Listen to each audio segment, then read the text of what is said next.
respected principal ma'am, staff members and dear students. बच्चों, आज world cancer day मना रहे हैं हम लोग। तो हर साल ये 4 फेब को मनाया जाता है, वर्ल्ड कैंसर डे। आपने कैंसर शब्द पहले भी सुना होगा। आप सभी अच्छी तरह से कहीं ना कहीं हमारी सोशल सर्कल में, हमारी फैमिली रिलेटिव्स में कहीं ना कहीं हमने हमेशा सुना है कि कैंसर से कोई पीड़ित है। और अक्सर हम मौत भी सुनते हैं कि डेथ हो गई जी, या हम सुनते हैं कि जी वो फर्स्ट स्टेज कैंसर में है, सेकंड स्टेज कैंसर में है। तो आज हम इसी के बारे में थोड़ा सा मैं आपको बताना चाहूंगी कि ये कैंसर किस तरीके से है, क्या होता है इसमें, क्या बीमारियां किस तरीके से आप डायग्नोस कर सकते हैं। उसके अलावा हमारा मकसद क्या है वर्ल्ड कैंसर डे को मनाने का। तो सबसे पहले तो हम बात कर लेते हैं कि कैंसर चीज क्या है। साइंटिफिकली जो कैंसर की डेफिनेशन है वो है अनकंट्रोल्ड और abnormal division of cell leads to cancer. हमने साइंस में जो बच्चे पढ़ रहे हैं 10th और 11th के, उनको पता है कि सेल डिवीजन क्या होता है। सुना हुआ ना आपने? There are 2 ways of cell division, mitosis और मियोसिस। और cell division is very important for the growth of the body. लेकिन कैंसर के दौरान क्या होता है कि अनकंट्रोल्ड सेल डिवीजन होती रहती है, बिना जरूरत के ही सेल डिवाइड करता रहता है एबनॉर्मली, और उसकी वजह से बहुत सारे सिम्टम्स पैदा हो जाते हैं शरीर में, और इंसान जो है उसको बीमारी कैंसर की पैदा हो जाती है। अक्सर हमारे दुनिया में cancer is the second reason of deaths happening in the world. पहला रीजन डेथ्स का है हार्ट अटैक, और दूसरा सबसे बड़ा कारण जो मौतें हो रही है दुनिया में वो कैंसर है। तो कैंसर सेकेंड लार्जेस्ट फैक्टर है डेथ्स का, और करीब करीब 10 मिलियन लोग हर साल कैंसर की चपेट में आते हैं और उनकी डेथ भी हो जाती है। तो कैंसर एक ऐसी प्रॉब्लम है, ऐसी बीमारी है जो बॉडी के किसी भी हिस्से में डेवलप हो जाती है। ये हमारी ब्रेन में हो सकता है, हमारे स्किन में हो सकता है, हमारे ब्लड में हो सकता है, या हमारे बॉडी के जो ऑर्गन्स है लिवर, पैंक्रियाज या लंग्स में भी हो सकता है। ठीक है, तो ये तो बात हो गई कैंसर की। और 4 स्टेजेस में ये अक्सर हम सुनते हैं, first stage, second stage, third stage, fourth stage. और फिर आपने ये भी सुना होगा कि लास्ट स्टेज 4th है, तो अक्सर जो 4th स्टेज का तो हम कहते हैं अब तो इसके बचने के बहुत कम चांसेस हैं, क्योंकि ये 4th स्टेज में। तो इसका मतलब ये है कि अगर शुरू की स्टेजेस में ये पकड़ा जाए तो काफी हद तक इसका क्योर हो सकता है, और जो व्यक्ति है वो बीमारी से छुटकारा पा सकता है। फर्स्ट, सेकेंड और थर्ड स्टेज। 4th स्टेज इसकी बहुत खतरनाक होती है, जिसमें बहुत कोई लकी इंसान होता है जिसको इससे बाहर आ पाता है। आजकल कैंसर जो है एक लाइफस्टाइल बीमारी भी बन गया हुआ है। ये सिर्फ जेनेटिक या दूसरे रीजंस नहीं है, लाइफस्टाइल प्रॉब्लम्स हमारी, जैसे हमारी डाइटरी फैक्टर्स हैं, या हमारा जो इनएक्टिव लाइफस्टाइल है, हम बैठे रहते हैं, हरकत नहीं करते, एक्सरसाइज नहीं करते, या एक्सेसिव स्मोकिंग और ड्रिंकिंग, ये भी चीजें जो है वो फैक्टर्स लीड करते हैं कैंसर को। अब मैं आपके साथ कुछ ऐसे लक्षण शेयर करना चाहूंगी जो पता होना बहुत जरूरी है अगर हमें अर्ली डायग्नोसिस कैंसर का करना है। तो मेन कुछ 5-6 फैक्टर्स हैं जो आपको पता होने चाहिए। अगर तो किसी की बॉडी में कोई ऐसा जख्म है, कोई ऐसा सोर है जो हील नहीं करता है, जिसपे जो ठीक ही नहीं होता है, काफी टाइम से वो चला जा रहा है, तो ये भी एक लक्षण हो सकता है। इसके अलावा अगर किसी का खाना डाइजेस्ट नहीं होता प्रॉपरली, तो उसको भी पूरा अपना शारीरिक परीक्षण कराना चाहिए कि कहीं वो कैंसर की तरफ तो नहीं वो जा रहा है, क्योंकि कैंसर को डेवलप होने में भी बहुत साल लग जाते हैं। अगर शरीर में कोई ऐसी गांठ है जो कि काफी टाइम से है, तो वो भी एक रीजन है कैंसर की तरफ तो नहीं वो गांठ है, उसके पूरा पर्टिकुलर वो डायग्नोसिस करना जरूरी है। अगर आपकी बॉडी में कोई वॉट या कोई मोल या कोई ऐसे छोटे मस्से या तिल होते हैं ना, अगर वो भी अपना साइज चेंज कर ले, कलर चेंज कर ले, इसका भी डायग्नोसिस करना पड़ता है। और अचानक से कभी कभी कुछ लोगों की गला बैठ जाता है, या आवाज चेंज हो जाती है, या गले में पेन होने लगती है, या खांसी खत्म नहीं होती, तो ये भी रीजन हो सकता है कि कहीं कैंसर की तरफ वो डेवलप तो नहीं कर रहे। तो ये कुछ ऐसे वार्निंग सिग्नल्स हैं जो सबको पता होने चाहिए कि अगर ये हो रहे हैं तो हमें जल्द से जल्द डॉक्टर के पास जाना है और अपना परीक्षण कराना है। तो अब बात कर लेते हैं कि वर्ल्ड कैंसर डे क्या है और हम इसको मनाने की हमें क्यों जरूरत महसूस होती है। तो जिस तरह से मैंने अभी बात की कि कैंसर एक बड़ी ही फैटल बीमारी है, बहुत ही खतरनाक बीमारी है, और ज्यादा इसके साथ जुड़ा हुआ है स्टिग्मा। जो कैंसर की बात आती है हम लोग डर जाते हैं, घबरा जाते हैं। जिसको कैंसर अगर डायग्नोसिस हो जाता है किसी इंसान को, सबसे पहले वो मौत ही देखने लगता है कि अब तो मैं बचूंगा नहीं, और डिप्रेशन में चला जाता है कि मेरा बहुत मुश्किल है अभी सर्वाइव करना। इसके अलावा इसका जो खर्चा है कैंसर की ट्रीटमेंट्स का, दवाइयाँ, कीमो, वो भी बहुत कॉस्टली होती हैं। तो फाइनेंशियली भी एक बहुत बड़ा फैक्टर इसके साथ इन्वॉल्व है। तो मोस्टली कैंसर को एक बड़ा ही भयानक रूप में लोग हम देखते हैं तो आज बहुत ज़्यादा ज़रूरत है कि हम इस प्रॉब्लम को एड्रेस करें।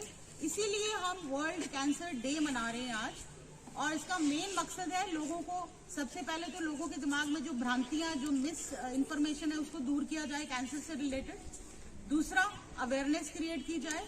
अवेयरनेस किस बात की? ताकि वो कुछ ये जो लक्षण मैंने आपको बताए, अगर किसी भी व्यक्ति में ये लक्षण है तो वो जल्द से जल्द अपनी जांच कराए, क्योंकि जल्द से जल्द जांच कराओगे तो पूरा 100% ये बीमारी क्योर हो सकती है। Early diagnosis is the basic thing for the cure of this disease. जितना जल्दी बीमारी का डायग्नोसिस होता है उतना जल्दी ही वो व्यक्ति पूरी तरह से ठीक होकर अपनी नॉर्मल लाइफ बिता सकता है। तो इसीलिए मिस इन्फॉर्मेशन दूर करना, अवेयरनेस क्रिएट करना, और इसके अलावा इसका जो सोशल स्टिग्मा इसके साथ जुड़ा हुआ है उसको खत्म करना। सोशल स्टिग्मा ये कि व्यक्ति एकदम से हीन भावना का शिकार हो जाता है, क्योंकि वो बीमार होकर उसके शारीरिक चेंजेस होते हैं, कमजोर हो जाता है। कईयों के तो कीमोथेरेपी के बाद बिल्कुल बाल निकल जाते हैं, बाल सारे झड़ जाते हैं, वो गंजे हो जाते हैं। तो ये सब बातों के साथ वो व्यक्ति का जो एक आत्म कॉन्फिडेंस है, जो बल है, वो बिल्कुल टूट जाता है। तो ये सोशल स्टिग्मा इसके साथ जुड़ा हुआ है, इसको भी हमें एड्रेस करना है।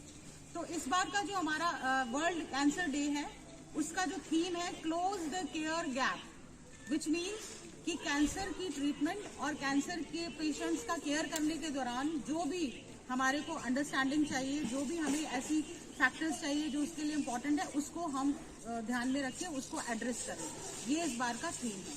तो अब बात कर लेते हैं कि हमें क्या करना चाहिए जिसकी वजह से हम वर्ल्ड कैंसर डे को अच्छी तरह से मना लेते हैं। तो जैसे कि सबसे पहले तो आप देख रहे हो कि आज हम इसी दिन पे आपके सामने खड़े होकर आपको इसके बारे में इंफॉर्मेशन दे रहे हैं ना, कैंसर के बारे में, कैसा है, क्यों होता है, कब होता है, क्या क्या लक्षण है।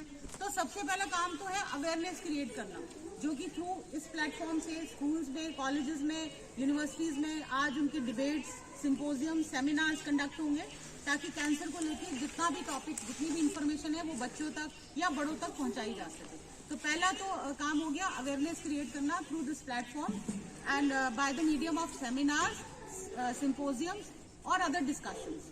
उसके अलावा हम ऐसा भी कर सकते हैं कि कुछ जगह पे कुछ एनजीओज हैं, वो आज के दिन मेडिकल कैंप चलाते हैं ताकि लोग आके अपना मेडिकल चेकअप करा सकें, क्योंकि हमारे देश में रेगुलर मेडिकल चेकअप का इतना ज़्यादा चलन नहीं है। बाहर की कंट्रीज में तो मोस्टली लोग साल में 1 या 2 मेडिकल चेकअप्स अपने ज़रूर कराते हैं, लेकिन हमारे देश में ऐसा नहीं है। हम जब बीमार होते हैं तभी डॉक्टर के पास जाते हैं, लेकिन अब जो हमारी लाइफस्टाइल ऐसा बन गया है कि हमें बहुत ज़रूरी है अपनी शारीरिक स्वास्थ्य के ऊपर नज़र रखने की। तो इसीलिए साल में हमें भी 1 या 2 मेडिकल चेकअप बहुत ज़रूरी है। तो कुछ एनजीओज इस दिन मेडिकल चेकअप जो है वो कंडक्ट करते हैं फ्री, ताकि लोगों को उसके थ्रू भी लोग अपना परीक्षण कर सके। कहीं कहीं पे आपने देखा बहुत बड़े बड़े फिल्म स्टार्स भी चैरिटी शोज क्रिएट करते हैं, चैरिटी शोज में वो बनाते हैं, उसके बाद में जो पैसे, टिकट से पैसा रेज होता है वो कैंसर हॉस्पिटल को या नीडी लोगों को देते हैं। जैसे कि बहुत सारे केसेस हैं, आप सलमान खान का तो आपने सुना ही है ना नाम, आपको पता है उनकी एक एनजीओ भी है और वो काफी फंड रेज करते हैं और एनजीओ के थ्रू वो लोग, जरूरतमंद लोगों की वो मदद करते हैं। तो इस तरह और बड़ी फिल्म स्टार्स हैं और बहुत सामाजिक कार्यकर्ता भी है जो इस तरह की चीजें करते हैं। इसके अलावा आप आज के दिन देखोगे कि रेडियो, टीवी, सब जगह पे टॉक शोज आते हैं। कभी किसी कैंसर स्पेशलिस्ट, जिसको ऑन्कोलॉजिस्ट कहते हैं, उसको लेके आया जाता है और उनके थ्रू इंफॉर्मेशन दी जाती है कैंसर से रिलेटेड लोगों को।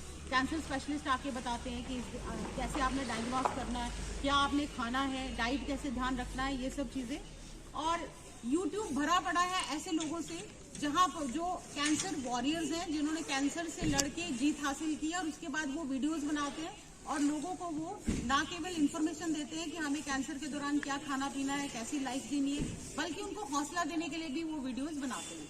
तो अगर आप सोशल मीडिया पे, तो आप सभी हो, तो आप अक्सर ऐसी चीज़ें आपने देखी होगी कि कैंसर वॉरियर्स हैं वो किस तरह से अपना उन्होंने कोई ऐसा कोई वीडियो बनाया होता है जिसमें वो लोगों को इस तरह की इन्फॉर्मेशन देते हैं। और फंड रेज करने के इवेंट्स हो सकते हैं, या कोई आपका अपना भी कोई रिश्तेदार, दोस्त जो कैंसर से पीड़ित है, उसको भी हम गाइड कर सकते हैं। जो आपको इन्फॉर्मेशन आज मिल रही है वो आप किसी और को आगे दे सकते हो। ये भी एक तरीका है इसके साथ, इस मुहिम के साथ जुड़ने का।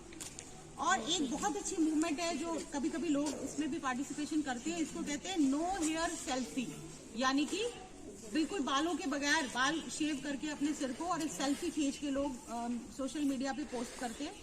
इसका मकसद ये है कि जैसे मैंने आपको बताया पहले कि दवाइयों और कीमोथेरेपी के बाद जो पेशेंट होता है उसके सारे बाल निकल जाते हैं, पता है ना ये बात आपको? कहीं ना कहीं आपने मूवीज में या ड्रामे में जरूर देखा होगा कि उनके पूरे बाल झड़ जाते हैं और वो गंजे हो जाते हैं। इस चीज से घबराते हैं वो, फिर लोग विग्स पहनते हैं या फिर सोशल सर्कल में घूमना ही बंद हो जाते हैं कि पता नहीं हमारा मजाक उड़ाएगा कोई। तो इसी करके ये जो नो हेयर सेल्फी है, ये ऐसा प्रोग्राम है जिसमें जो नॉर्मल लोग हैं वो भी अपने बाल मुंडन करा के सेल्फीज पोस्ट करते हैं उस व्यक्ति को हौसला देने के लिए जिसके सच में बाल उड़ गए हैं कि तुम घबराओ मत, हम भी तुम्हारे साथ हैं। ये उनका एक तरीका है अपना सपोर्ट दिखाने का, उनको एक सपोर्ट देने का, उनको एक्सेप्टेंस समाज में देने का कि वो ये ना सोचे कि अब हम किसी के सामने खड़े होने के या कहीं सोशल सर्कल में घूमने के लायक नहीं रहे। तो ये कुछ बातें हैं जिनको जिस तरीके से हम वर्ल्ड कैंसर डे को मनाते हैं। अंत में 2 लाइनें मैं कहना चाहूँगी। कैंसर को हराना है, हारना नहीं है, और सभी को समझाना है, घबराना नहीं है। Thank you.